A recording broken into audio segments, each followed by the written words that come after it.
Metal Gear, I always say Metal Gear's 2 and 3 are my favorite games of all time, but I think overall in terms of series, like of a franchise, Mortal Kombat easily has my heart. It's number one, just because I've been obsessed with this series since 1992.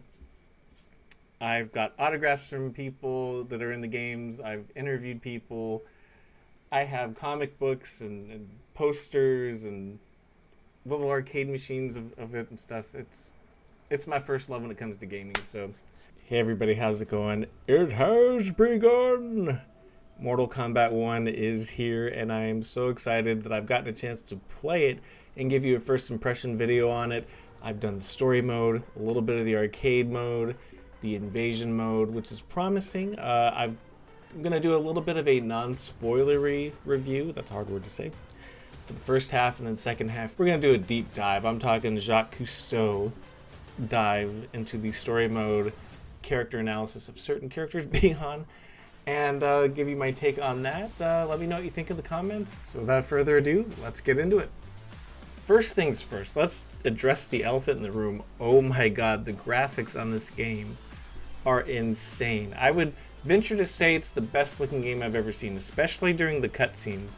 I mean, we're talking, you can see skin pores, sun marks, the red of Shao Kahn's eyes. Just Quan Chi, when you see him, when he first shows up, it literally looks like a human being is just standing in front of you talking. I remember I remarked that when I first saw him, I was like, oh my god, this looks like a real guy. And I said that twice when I saw him, and my younger brother, who was also playing it, stopped me and went, have you seen Quan Chi? And I was just, yeah, and he goes, he looks like a real guy. It's incredible what NetherRealm Studios did with the graphics. It is insane. They look like real people. I've never seen this much detail in a fighting game, or any other game for that matter, where you can see skin pores. It's crazy. Second part is the backgrounds. Look at the backgrounds. Look at the colors. Look at Sindel's stage with all the purple and the greenery. Look at the living force. There's just so much going on back in the stages. There's also like a fireworks display in one of the stages at nighttime. The tea house, you'll see patrons actually hiding behind tables when you approach them. Like, it is so insane the amount of detail that they've squeezed into the backgrounds, the cutscenes, the facial models, everything. They are top notch.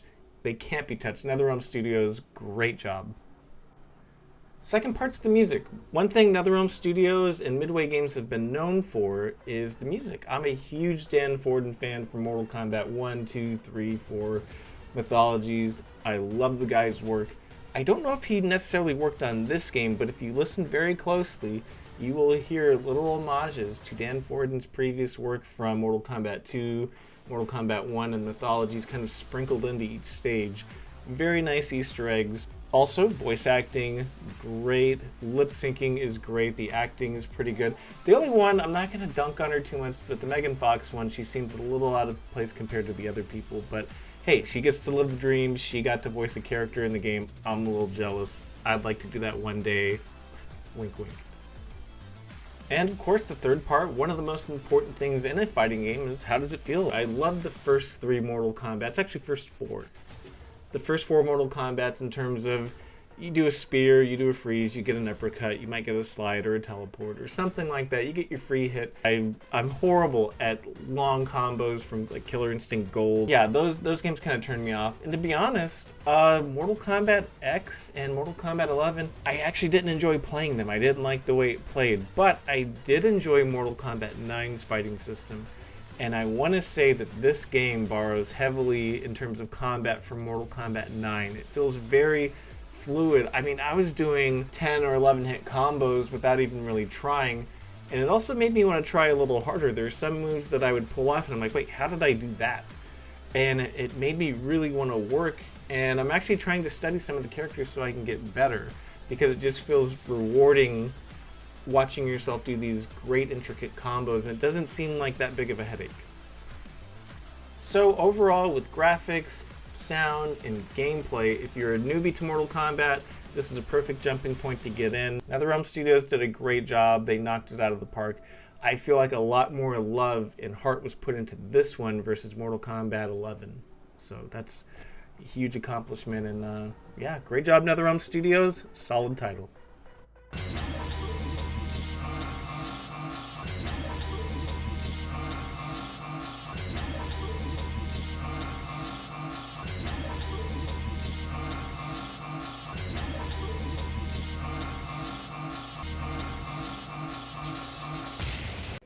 Okay, now that that's out of the way, let's move on to the spoilery section. Alright, so in the next couple clips you'll see from the stream, there were reactions, there were people asking me questions while I was streaming. I might even do voiceovers and talk about things that I liked about the game and things I didn't like about the game. So let's go. Now, while there are things I really loved about this game, what they did right, I love the Ermac King Jared twist. I love Good Guy Reptile. I didn't think I'd be as big of a mark for Good Guy Reptile as I am, but he's so awesome. They need to keep him that way for good. Good Guy Baraka, fucking awesome. There's so much good things. Tarkot, I love what they did with Tarkot. I would take that more of like an origin of how the Tarkatans came to be, which was Shang Tsung experimenting with maybe NetherRealm demon DNA and Edenians to create Tarkatans. I think that's excellent. I love the fact that Melina and Katana are biological twins. That's really cool. That I always thought it should have been that. Another thing I actually really loved too, and this was very creative, and I give them huge props for this, but so you get people that are kind of torn between old man Shang Tsung and young Shang Tsung. Well, they give you both. You can actually switch on the fly and fight as the old man or as the young one, or you can alternate and switch in between, or you could have the Deadly Alliance reptile or the ninja reptile. You get both. And they do something very, very clever at the end where you actually get to pick your hero. You actually get to pick the person who defeats the Deadly Alliance and save the day, which of course I picked Bihan. Why wouldn't I? It was a great touch by NetherRealm. They let me make him the hero that he deserves to be. So technically in my YouTube video, I am right. Bihan was redeemed in MK1. Another feature I really liked and I thought was really cool was the cameo system. Cameo system has a way to slide in characters that normally don't exist in Mortal Kombat or too hard to develop. It lets them come in, they do a couple moves, they get a fatality, they get a spotlight. So it's really cool. And it opens the door for other future characters that are outside the Mortal Kombat universe to come in and be cameo fighters. So you can get Ryu or Batman. The possibilities are endless. So it's going to be kind of cool to see what they do with this. See, we're going back to.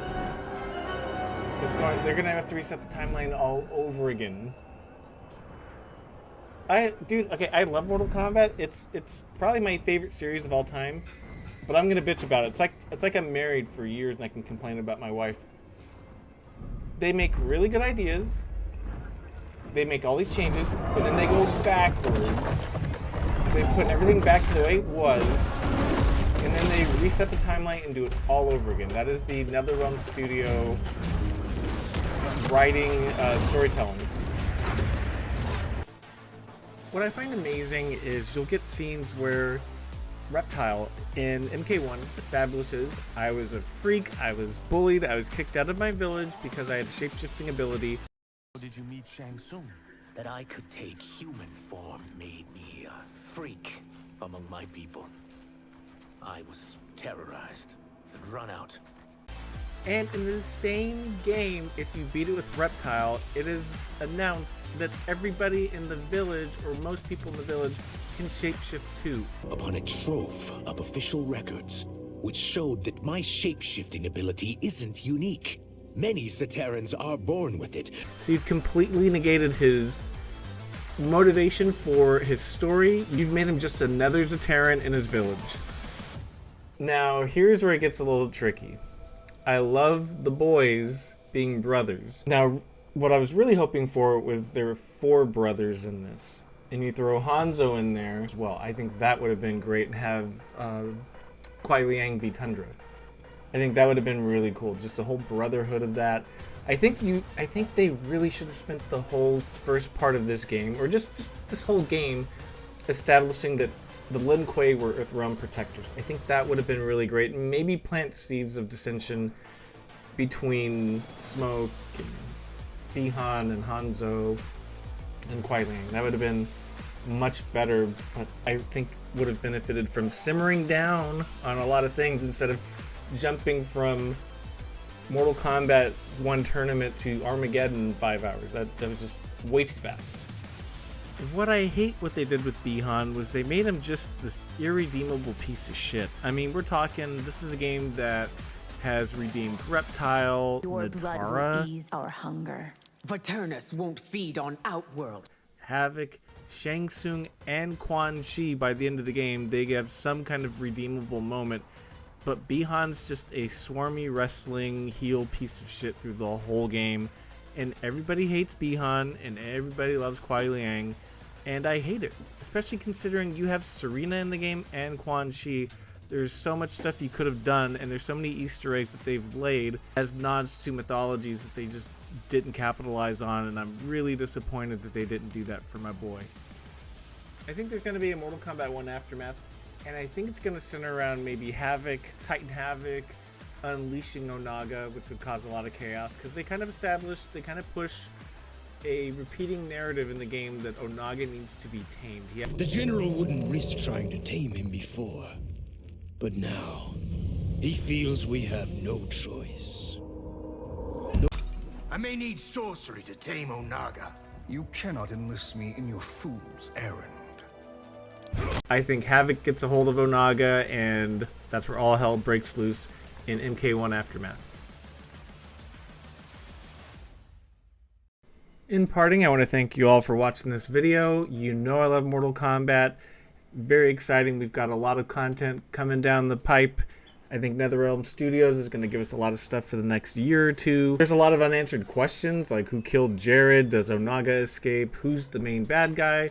Does Liu Kang have to repent for a lot of things that he's done, like taking Scorpion's powers from Hanzo and giving it to Kuai Liang? There's just a lot of unanswered questions, and hopefully we'll get answers to those as well as new questions. So until then, I will see you later. Thanks for watching.